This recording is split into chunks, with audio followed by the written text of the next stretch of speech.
All right, guys. Joe McDonough from mymmanews.com. Kris, how are you, my friend?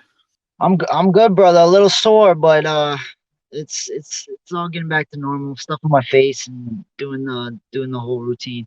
Well, I expect after a war like that, you'd be a little sore. Uh, Keep breaking, keep if I breaking just up. said the nose looks a little crooked, Yeah, yeah. it's It's still breaking it's up.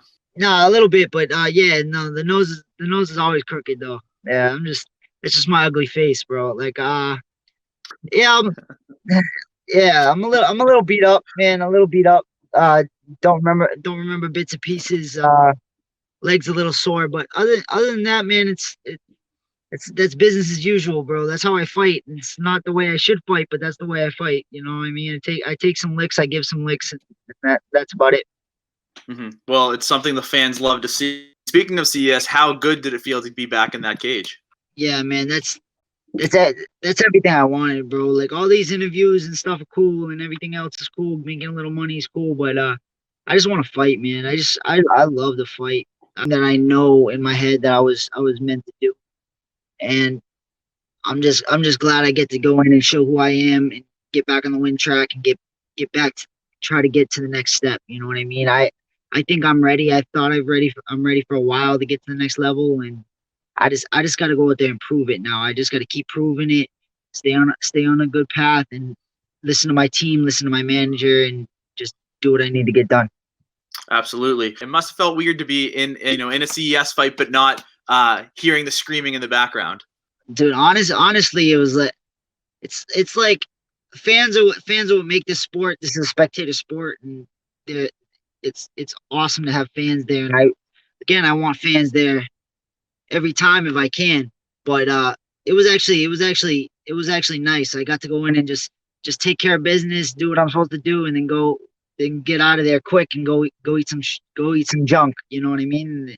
And that's all I wanted. You know what I mean? Fight, and then go eat some crap food. Don't have to be all beat up. And if I did lose, like I don't have to explain it to other people. You know what I mean? I just got to go to work and got to go home. You know?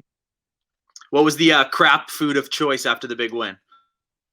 I was we were like we didn't know where we were, so it was just a little McDonald's, but it was still after like dieting and everything else. It was just perfect, man. I was sick of eating good, losing weight. Like that's the worst thing in the world to me. Is like it doesn't matter. My cut's never that bad.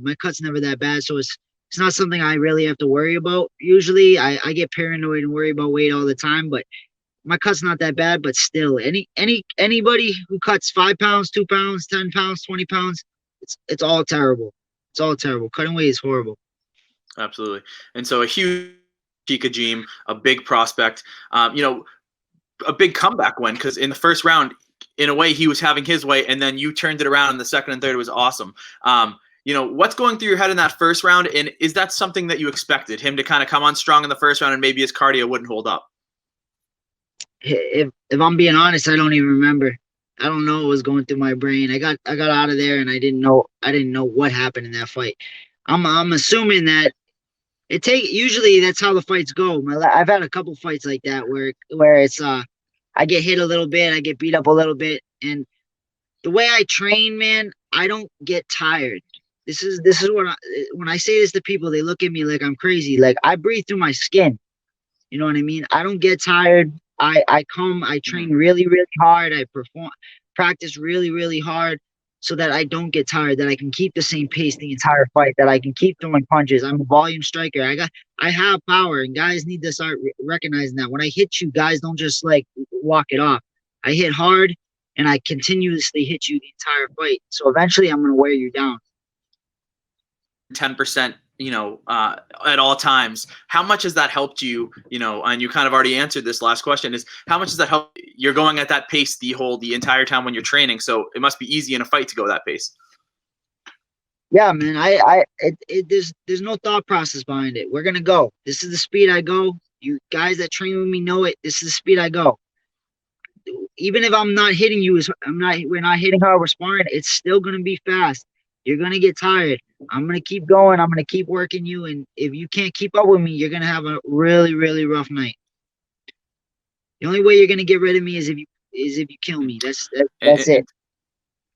And you know, obviously, like you said, coming off a 2-fight losing skid against an undefeated guy, and someone that a lot of people were watching this fight and saying this was going to be the fight of the night, and it was. How important was this win for you know, for what's next? Everyone's important, man. Everyone's important. The opponent doesn't matter. Like this, I have nothing but respect for this kid.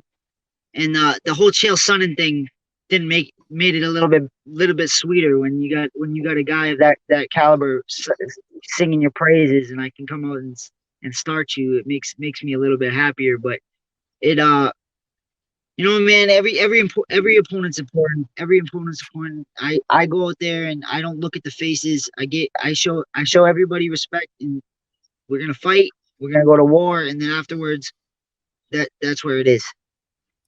Absolutely, and you know, you've prided yourself, and when we spoke before the fight, you mentioned this too. You've prided yourself on facing the toughest possible opponents. You know, Tony Gravely, Johnny Campbell, Ajim. You know, how important is it for you to get someone? You know, you don't want any trash cans. You don't want anyone with a padded record. Yeah, man. The tough fights are the fights that show me who I am as a person. You know what I mean? It's cool. It's cool to get a really good record, but if I'm fighting these really tough guys and I get to go out there and I get to perform, and dude, I'm the guy. The way I look at it, dude, I'm the guy that Dana White keeps talking about on these Contender Series. The guy who's gonna come out and put the fight, not care about just winning, go out there to put the show. I'm that guy. Just put me on there and just give me my shot. That's all I'm asking for, man. I put on a show every time I fight. Every fight I have is a fight of the night, fight of the year. It's like I'm not here just to win. I'm here to put on a show, and I'm here to finish the fight. Whether I do or not is not the point. It's going for the finish the entire time, and it's not afraid to look bad or get knocked unconscious, because it's happened to me, man. It's happened to me 4 times. I've lost 4 times. Every loss I've had is by finish, but I was going for the kill the entire fight against very top talent. So I'm ready, man. I'm ready. Just give me my shot, and that's all I've ever asked. I just need one.